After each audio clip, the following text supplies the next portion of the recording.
쿠마 아도나이 베야푸츠 오예베카 베야누스 메사네카 미파네카. 여호와여 일어나사 주의 대적들을 흩으시고 주를 미워하는 자가 주 앞에서 도망하게 하소서.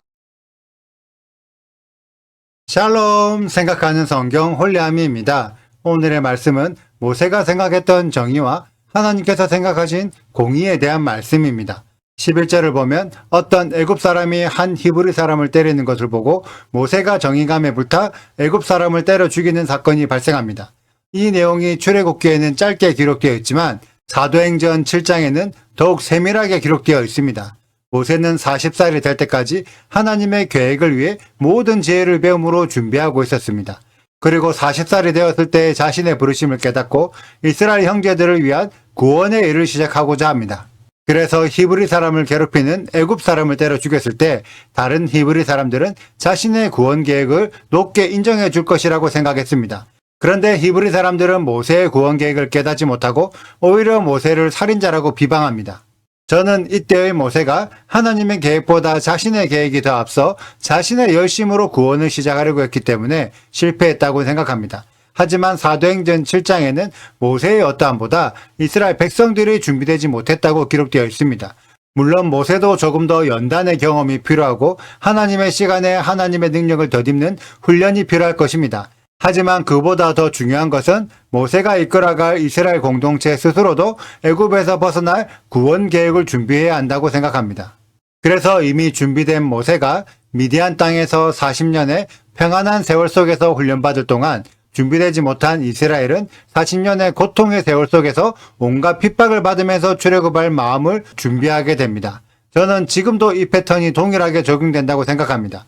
하나님 나라에 들어갈 준비가 된 자들은 평안 속에서 하나님의 때를 기다리게 될 것이고 준비되지 못한 자들은 고통의 핍박 속에서 간신히 견디며 때를 맞이하게 될 것입니다. 여러분들은 어떠한 상황 속에서 하나님의 때를 맞이하고 싶으신가요? 샬롬, 평안을 구하는 자는 미리 합당한 준비가 되어 있어야 합니다.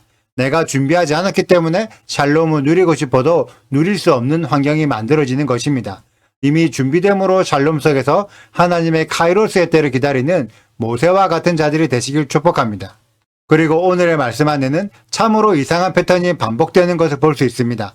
모세의 입장에서는 이스라엘 백성들을 도와주기 위한 정의로운 생각으로 애굽의 학대자를 처단했는데 일부의 히브리 사람들은 그러한 모세를 살인자로 정죄합니다. 살인을 저지른 자는 사유를 불문하고 살인자로 정죄하는 것이 정의로운 행동이기 때문입니다. 그리고 그러한 정죄를 빌미로 애굽의 바로도 모세를 죽이려고 합니다. 바로의 입장에서는 국민 여론이 애굽 사람을 죽인 살인자를 처단하길 원했고 애굽의 법에 근거하여 히브리 사람이 모세를 죽일 명분이 만들어졌기 때문에 정의의 심판을 행하고자 한 것입니다. 이처럼 모두가 자신의 입장에서는 정의로운 행동들이었습니다. 그렇기 때문에 정의롭지 못한 상대방을 정죄하고 있죠. 과연 이들이 말하는 정의는 어떤 정의일까요? 모두가 자신의 입장에서 주관적으로 판단한 정의입니다. 과연 우리들이 판단하는 정의도 어떤 정의일까요? 모두가 내 입장에서 유리한 정의가 아닐까요? 이렇게 정의가 난무한 상황 속에서 20절의 르우엘은 공의를 따집니다. 누군가에게 도움을 받았다면 당연히 그에 대한 보답을 하는 것이 도리가 아니냐. 지금까지 우리가 생각했던 정의를 공의의 관점으로 판단해 봅시다. 정의의 판단이 개인의 판단을 근거로 한다면 공의의 판단은 공동체 전체의 유익과 법적 분별력을 근거로 판단합니다. 하나님은 정의만 난무하고 공의가 상실된 애굽에서 모세를 미디안 땅으로 피신시켜 미디안에서 공의적인 판단을 배우게 하셨습니다. 마찬가지로 지금의 우리도 공의를 배워야 할 시점입니다. 지금의 대한민국은 정의로운 나라인가요? 공의로운 나라인가요? 정치와 사상적 대립과 종교적인 분열로 모두가 자기에게 유리한 정의만 주장하고 있습니다.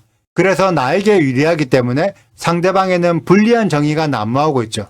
우리는 이러한 혼돈의 상황 속에서 무엇이 대한민국 전체를 위해 유리한지 공의적인 판단을 할 필요가 있습니다. 또한 하나님이 원하시는 공의, 미시파트가 무엇인지 진지하게 고민해 볼 필요가 있죠. 대한민국의 공의가 실현되기 위해 무엇을 해야 하는지 깊이 고민하고 분별하여 공의로운 판단을 하는 우리 모두가 되시길 축복합니다. 또 23절을 보면 이스라엘 백성들이 울부짖는 소리를 하나님께서 들으셨습니다. 과연 이때 이스라엘 백성들이 뭐라고 울부짖었을까요? 하나님이 힘들어요. 애굽이 우리를 이렇게 박해하는데 우리를 왜 돌봐주지 않으시나요? 이렇게 울부짖지 않았을까요? 하지만 하나님은 이스라엘 백성들이 힘들어하기 때문에 구원해 주시는 것이 아닙니다.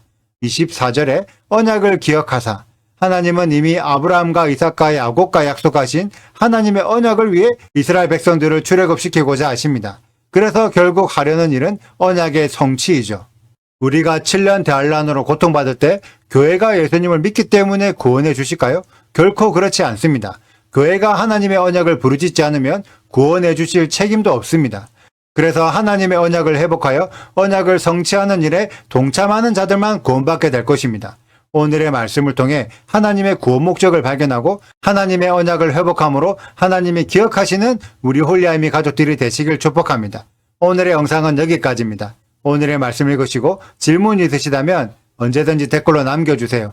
오늘도 감사합니다. 샬롬! 모세가 장성한 후에 한 번은 자기 형제들에게 나가서 그들이 고되게 노동하는 것을 보더니 어떤 애굽 사람이 한 히브리 사람 곧 자기 형제를 치는 것을 본지라.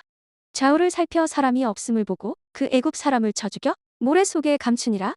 이튿날 다시 나가니 두 히브리 사람이 서로 싸우는지라. 그 잘못한 사람에게 이르되 내가 어찌하여 동포를 치느냐 하매 그가 이르되 누가 너를 우리를 다스리는 자와 재판관으로 삼았느냐? 내가 애굽 사람을 죽인 것처럼 나도 죽이려느냐? 모세가 두려워하여 이르되 일이 탄로되었도다. 바로가 이 일을 듣고 모세를 죽이고자 하여 찾는지라. 모세가 바로의 낯을 피하여 미디안 땅에 머물며 하루는 우물 곁에 앉았더라. 미디안 제사장에게 7딸이 있었더니 그들이 와서 물을 길어 구유에 채우고 그들의 아버지의 양떼에게 먹이려 하는데 목자들이 와서 그들을 쫓는지라. 모세가 일어나 그들을 도와 그 양떼에게 먹이니라. 그들이 그들의 아버지 르우엘에게 이를 때에 아버지가 이르되 너희가 오늘은 어찌하여 이같이 속히 돌아오느냐? 그들이 이르되 한 애굽 사람이 우리를 목자들의 손에서 건져내고 우리를 위하여 물을 길어 양떼에게 먹였나이다. 아버지가 딸들에게 이르되 그 사람이 어디에 있느냐? 너희가 어찌하여 그 사람을 버려두고 왔느냐? 그를 청하여 음식을 대접하라 하였더라. 모세가 그와 동거하기를 기뻐하매 그가 그의 딸 시포라를 모세에게 주었더니 그가 아들을 낳음에 모세가 그의 이름을 게르솜이라 하여 이르되 내가 타국에서 나그네가 되었음이라 하였더라. 여러 해 후에 애굽 왕은 죽었고 이스라엘 자손은 고된 노동으로 말미암아 탄식하며 부르짖으니 그 고된 노동으로 말미암아 부르짖는 소리가 하나님께 상달된지라. 하나님이 그들의 고통 소리를 들으시고 하나님이 아브라함과 이삭과 야곱에게 세운 그의 언약을 기억하사 하나님이 이스라엘 자손을 돌보셨고 하나님이 그들을 기억하셨더라. 구독과 좋아요를 눌러주세요. 그리고 알림 설정도 해주시고요. 사랑과 관심 부탁드려요. 슈바 아도나이 리베보트 알레페 이스라엘 여호와여 이스라엘 천만인에게로 돌아오소서.